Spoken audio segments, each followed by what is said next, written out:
ইউসুফ আলাইহিস সালাতু ওয়াস সালামকে আটকাইছে জুলাইখা। কিসসা তো সবাই জানেন, সংক্ষেপে মাথায় মাথায় বলি।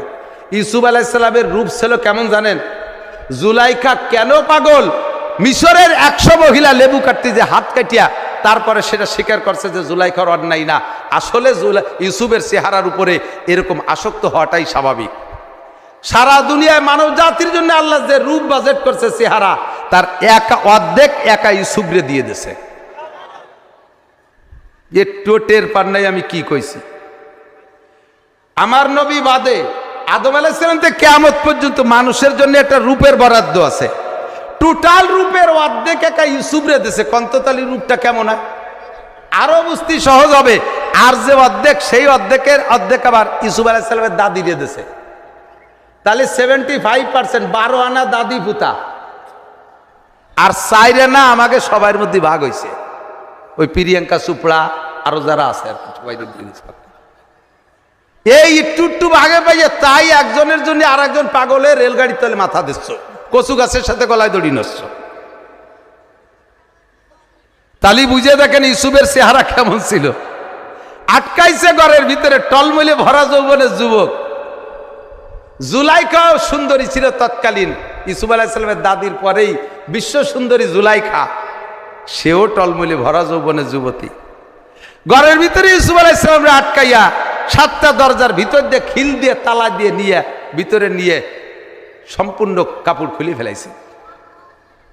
একজন যুবক, টলমলে যুবক, ভরা যৌবনের যুবকের সামনে যদি নির্জন কক্ষে মহিলা নিজেই এই অ্যাটেনশনটা নেয়, তাহলে বলেন তার ইমান সেভাবে সে জায়গা ঠিক রাখা কত কঠিন। ইউসুফ আলাইহিস সালাম নিজেই বলতে বাধ্য হয়েছে, কোরআন শরীফের আয়াতে আছে, ওমা উবাররিউ নাফসি, আমি ওই সময় নিজের নফসের উপরে কোনো আত্মবিশ্বাসই হারাই ফেলাইছি। নিজের নফসের উপরে আত্মবিশ্বাস হারাই ফেলেছি, কোনো বিশ্বাস রাখতে পারতেছিলাম না। বারবার আমার অ্যাক্সিডেন্টের দিকে টেনে নিয়ে যাচ্ছিল। ওমা উবাররিউ নাফসি ইন্না নাফসাল আম্মারাতুম বিসু ইল্লা মা রাহিমা রাব্বি, আল্লাহ যারে বাঁচায় সে ছাড়া বাঁচতে পারবে না। ওই মুহূর্তে আল্লাহ আমারে বাঁচাইছে, জোরে কন্যা সুবহানাল্লাহ। একমাত্র আল্লাহর ভয় ভিতরে কাজ করতেছিল। উনি কয় আমি এই কাজ করব, ভয়ে থরথর করে কাঁপতেছে। ইতিমধ্যে দেখে ইউসুফ আলাইহিস সালাতু ওয়াস সালামের আব্বা জান ওই ঘরের ভিতরে আঙ্গুল কামড়ায় ধরে বসে রয়েছে। ওই জায়গা কি ইউসুফ আলাইহিস সালামের আব্বা যাওয়ার জায়গা? ইউসুফের জায়গা আছে, তাই তো তার আব্বা জানে না। অথচ দেখতেছে আল্লাহ বাঁচাবে বিদায় ছেলের বাপের সামনে ছেলেতে এই জাতীয় অন্যায় করতে পারে না। আল্লাহ এই জন্য পাহারা দেওয়ার জন্য তার আব্বার ছবিটাকে ওখানে পৌঁছাই দিয়েছে। আঙ্গুল কামড়ায় ধরে বসে রয়েছে। উনি বুঝছে যে আমার আব্বা তো নিশ্চয়ই এখানে আসে নাই, আমারে বাঁচানোর জন্য আমার আল্লাহ আব্বারে পাঠাই দিয়েছে। 2 নম্বরে জুলাইখা ছিল মূর্তি পূজারী। ওর ওই রুমের মধ্যে যে মূর্তি আছে, মূর্তির মাথা কালা কাপড় দিয়ে এই র্যাবের মতো বাইন্দে দলারি থইছে। এখন ইউসুফ আলাইহিস সালাম বলে, জুলাইখা এটা কি?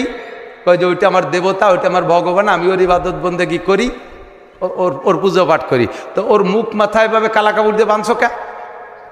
কয় কি, এখন যে কাজের সিদ্ধান্ত নিছি ভগবানের সামনে এটা করা ঠিক নাই, জন্য ওর চোখ বেঁধে তুইছি। ইউসুফ আলাইহিস সালাম সুযোগ পেয়ে কয়, তুমি যার ইবাদত করো তার চোখ কালা কাপড় দিয়ে বাঁধলি সে দেখে না, আর আমি যার ইবাদত করি তার চোখ কোনো কাপড় দিয়ে বাঁধা যায়? কাজে আমি তার সামনে, তোমার বই দেবতার সামনে, মাটির মূর্তির সামনে যদি করতে না পারো, তাহলে আমি আমার আল্লাহর সামনে করতে পারবো না। কইয়েই মারছে দৌড়, আল্লাযীনা জাহাদু ফিনা লানাহদিয়ান্নাহুম সুবুলানা। আল্লাহর ভয় অন্তরে থাকার কারণে দৌড় মারছে দরজার দিকে। দরজার মালিক কে? জুলাইখা না আল্লাহ। একে একে 7টা দরজা খুলে দিয়েছে। আল্লাহ কয় মাইয়াত্তাকিল্লাহ ইয়াজআল লাহু মাখরাজা, আমারে ভয় পেয়ে চেষ্টা কর, আমি তোর বাঁচার ব্যবস্থা দরজা খুলে দেব। অসংখ্য কিস্সা আছে, বলতে গেলে রাতের পর রাত কেটে যাবে। আপনিও যদি এই জাতীয় বিপদে পড়েন, আল্লাহকে ভয় পান, দেখবেন ব্যবস্থা আল্লাহ করিয়ে দিয়েছে। আল্লাহ ব্যবস্থা করিয়ে দেবে। কথা বলুন ঠিক ঠিক না? 1 নম্বরে বিপদ থেকে মুক্তির ব্যবস্থা তাকওয়া। 2 নম্বর হলো, এদিক তাকান, প্রশস্ত রিজিক যদি পাইতে চান তাহলে সম্মানী রিজিকের ব্যবস্থা আছে তাকওয়ার মধ্যে। কিসের মধ্যে? সম্মানী রিজিক আছে। আর সম্মানী রিজিক, অসম্মানী রিজিক যে আনে সে আনে আছে। বস্তা বস্তা চুরি হয়ে খাইয়ে দেশ ভরে ফলাই বেড়ালাম, এইরূপ রিজিকের দরকার আছে? কত করে কেন? সম্মানী রিজিক অল্প হোক, তার মধ্যে বরকত আছে, ঠিক না? উর্দুতে বলে ইজ্জত কি সুখী রুটি বেহতর, জিল্লত কি বর্গে মুসলমান সে। এ আমার মা বোনরা, বেশিরভাগ মানুষে ব্যারাক, অ্যাডামস, কারিতাস, বিআরডিবি, স্বনির্ভর জাগরণী চক্র, এই আশা, গ্রামীণ ব্যাংক সহ সমস্ত সমিতির মধ্যে পুরুষরা ঢোকে মহিলাদের প্ররোচনায় প্ররোচিত হইয়া। মহিলারা খালি হিট মারে, এক মাইদুর ঘরে আইছি, ওর ছোট ভাই যশোরের মধ্যে 3 তালা দিয়েছে, আর মাইদু আইজো ঝুপড়ি খুঁড়ির মধ্যে বস্তির মধ্যে পড়িয়ে রয়েছে। এই মহিলারা এমনভাবে বিরক্ত করে, লাস্টে দায় থেকে বিভিন্ন প্রকার হারাল হালাম বাসা কুটে নেই, যাইয়ে ইনকাম করার দিকে ধাবিত হয়। আমার মা বোনরা, দুনিয়ায় বেশিক্ষণ সময় না, অল্পক্ষণ পরে চলে যেতে হবে। যতক্ষণ আছি ইজ্জতের সাথে থাকতে চাই, কতক্ষণ না কেন, ইজ্জতের সাথে হালাল রুজি খেয়ে থাকতে চাই। যদি ইজ্জতের সাথে হালাল রুজির প্রশস্ত ব্যবস্থা চান, আল্লাহ পাক রব্বুল আলামিন বলেন, ওমাইয়াত্তাকিল্লাহ ইয়াজআল লাহু মাখরাজা ওয়া ইয়ারযুকহু মিন হাইসু লা ইয়াহতাসিব। ধারণার বাহির স্থান থেকে রিজিকের ব্যবস্থা করে। ছোট্ট একটা গল্প বলে আমি শেষ করে দিচ্ছি, আমাদের কাছ থেকে শুনিয়েও থাকতে পারেন। যেহেতু তরদানলিল বাবা আসছে, আবারও স্মরণ করার জন্য গল্প বলতেছি। আব্দুল্লাহ ইবনে মুবারক রহমাতুল্লাহ আলাইহি, রইসুল মুহাদ্দিসিন, সারা পৃথিবীর সমস্ত মুহাদ্দিসিনদের ভিতরে বড় মুহাদ্দিস হিসেবে ধরা হয় আব্দুল্লাহ ইবনে মুবারককে। এই আব্দুল্লাহ ইবনে মুবারকের, আব্দুল্লাহ হলো মুহাদ্দিস, বাপের নাম মুবারক, মজাদার, বাপের নাম মুবারক করিম। এই মুবারক করিম ছিলেন তৎকালীন সৌদি আরবের বহুত একজন বড় লোকের গোলাম। তো মুবারক করিমের দায়িত্ব ছিল, উনি একটা ডালিম বাগান, আনার বাগানের পাহারাদারি করতো, মালি ছিল। মালিক সব বাগানের মালিকদের কাছে ঘোরাঘুরি করে, বাগান দেখে আর ফল খায়। কোনোদিন উনি মুবারক করিমের বাগানে যায় নাই। আজকে সিদ্ধান্ত নেছে মুবারক করিমের বাগানে যাবে। যায় মুবারক করিমের বাগানে যে বলতে, মুবারক তোমার বাগানে কোনোদিন আসি নাই, আজকে আসছি তোমার বাগানে, আনার থেকে একটু আনার খাও। মুবারক করিম বাগান ঘুরে সবচেয়ে বড় যে লাল আনারটা, ওইটা আইনে খুলে প্লেটে করে মালিককে দানা দিছে। মালিক 2টে দানা মুখে দিয়ে এত টক, চোখ দিয়ে পানি চলে আসছে, মুখ ভাঙিয়ে নিয়ে আসছে। মালিক ধমক দিছে, মুবারক, যে মালির বাগানে যাই সে সবচেয়ে ভালো ফল খাওয়ায়, আর তুমি তোমার বাগানে আসছি, তুমি বাইসে খুঁটি আমার একটা টক ফল খাওয়াইলে, তুমি একটা মিষ্টি ফল খাওয়াবে না, আমি তো মালিক। তো মুবারক কান্দি দিয়ে কয়, মালিক আপনার বাগানের কোন গাছের কোন ফলটা মিঠি আর কোনটা টক, এ তো আমি জানি না। তো কি জানিস রে, তুই 20 বছর এই বাগানে তাই তুই খাইস নেই? কয় না, আপনি তো আমার খাইতে কন না, আপনি তো আমার পাহারা দিতে কইছেন। পাহারা দেওয়ার মানে অন্য কেউ যেন খেয়ে না যায়, আর আমিও যেন না খাই, সব খেয়ানতের থেকে পাহারার নাম হলো পাহারা, কথা কন না কেন? তা কেউ অন্য সবাইরেও খাতি দেয় নেই, আমিও কোনোদিন খেয়ে দেখিনি। কয়তো যেটা গাছেতে পড়িয়ে যায় তাও কি একটু খাইস নিয়া?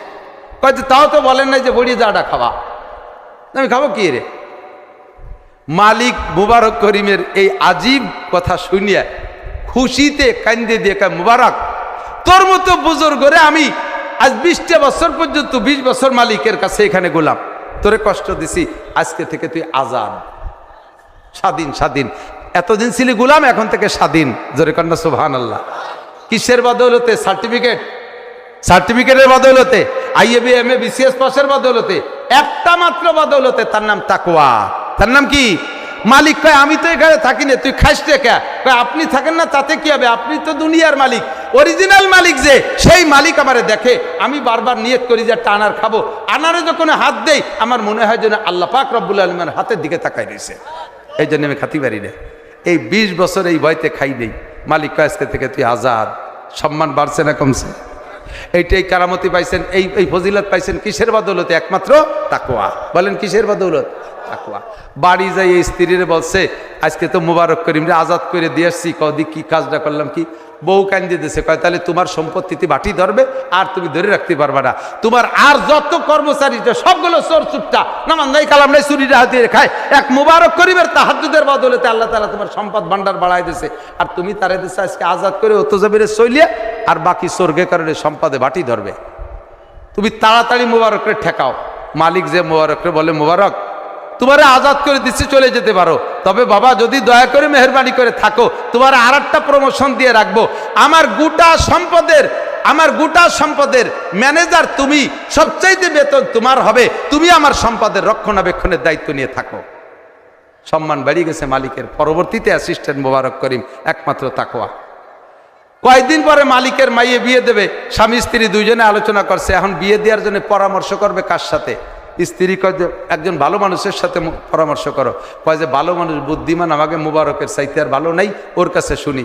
মুবারকের কাছে জিজ্ঞেস করছে, মুবারক মাইয়ে বিয়ে দেবো, ছেলেটা কেমন হলি ভালো হয়? তুমি একটু আমানতদারির সাথে আল্লাহর দিকে একিন রেখা, আল্লাহর ভয় অন্তরে রেখে একটা সুপরামর্শ দাও। মুবারক কয় হাদিসে আসছে